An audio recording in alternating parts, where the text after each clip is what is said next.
अस्सलामुअलैकुम वरहमतुल्लाहि वबरकातुहू। मेरा नाम ईशा है। मैं TGMRS JC मंथनी गर्ल्स 1 में पढ़ रही हूँ।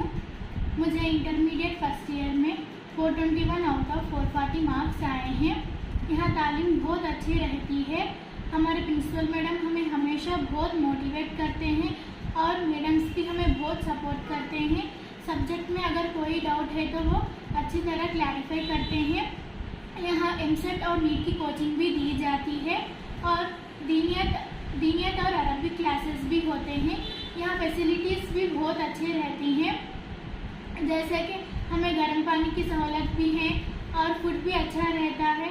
डॉर्मेंट्रीज में बेड्स की भी सहूलत है और यहाँ गेम्स भी खिलाए जाते हैं।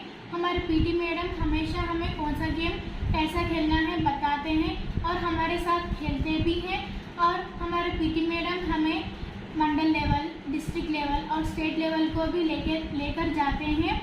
ये सब आपसे शेयर करते हुए मुझे बहुत खुशी महसूस हुई है। जज़ाकल्लाहु खैर आपका कीमती वक्त देने के लिए।